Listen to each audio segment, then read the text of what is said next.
এতদিন পর আবার কেন ফিরে আসলেন? আসলাম দেখি সবাই কেমন আছে, ভাই বোনেরা, এই জন্য আবার আইলাম। ও সবাই কেমন আছে, মানে আপনার যে দর্শক ছিল ওদেরকে খোঁজ খবর নিতে আসছেন। আসি হ। এই দর্শকদের মাঝখানে যদি আপনাকে কেউ ভালোবেসে ঘরে নিতে চায় কি করবেন? হ্যাঁ খুশি। ওরে বাবা, খুশি? হ্যাঁ। আরে সবসময় হাসি খুশি থাকেন নাকি? হ, থাকি তো। এখন আপনি নতুন করে সংসার করতে চাচ্ছেন নাকি? হ্যাঁ, এতদিন এতদিন অসুস্থ ছিলাম। অসুস্থ ছিলেন, এখন সুস্থ? এখন সুস্থ, দেশের বাড়ি গেছিলাম তো এর জন্য ভিডিও ভিডিও ছাড়ি নাই। এই বিয়ের চিন্তা করতে করতে অসুস্থ হয়ে গেছিলেন? হ্যাঁ হ্যাঁ হ্যাঁ, যা করে যাক, এখন সুস্থ তো? এখন সুস্থ। বিয়ে বসে সংসার তো করতে পারবেন? অবশ্যই। স্বামীকে ভালোবাসা দিতে পারবেন তো? একবার ভরপুর। বাবা, এত ভালোবাসা এই অসুস্থের মাঝে জমে গেল? আরে মরা বাঘ জিলে বেশি, বুঝেন না কে?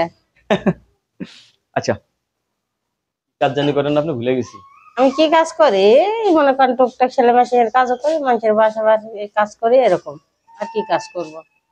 কিরকম ছেলে চাচ্ছেন বিয়ে বসার জন্য? দেখি একটা যদি দাড়িওয়ালা পাই, আর যে কোন একটা সবাই দাড়িওয়ালা সারা খোঁজ, আপনি দাড়িওয়ালা সবাই শুনতেছেন। আর এখন যে রকম হয় পাইলেই হয়, একটা পাইলে তো হয়েছে। যেরকম হোক পাইলেই তো হয়েছে। মানে একটা সাইনবোর্ড থাকতে হবে, স্বামী আমার। হ্যাঁ। নাকি আবার স্বামীকে ঘরে ঘুম পাড়ায় আবার আনে যায় প্রেম করবেন? রে কেউ ঘরে তুই প্রেম করে? স্বামী তো সাইনবোর্ড আছে, সমস্যা নেই। তাইলে আমাদেরকে সন্দেহ করবে যে না। মাথার উপর কাঁঠাল তুই আর খান্তি ভাঙি খাই, অনেকে খাচ্ছে। আয় হায়, তো সবাই কি একরকম? ওরে ভাই, আপনারা মেয়েরা 90% এরকম। ভালো, তাই ভাগ্যের যদি এরকম হয় হবে, আর আপনি তো যদি না করবেন না। হয় নাম করুম খায়। আপনি যাকে ভালোবাসবেন বিয়ে করবেন, সংসার করবেন, তাহলে ঠিক আছে? দর্শক, আপু আপনাদের সরল সোজা মানুষ, এর জন্য আপুর সাথে অনেকক্ষণ কথা বললাম। আপুর সাথে কথা বলতে পারবেন, আপু আরো মিষ্টি মিষ্টি কথা আপনারা শুনতে পারবেন। আপু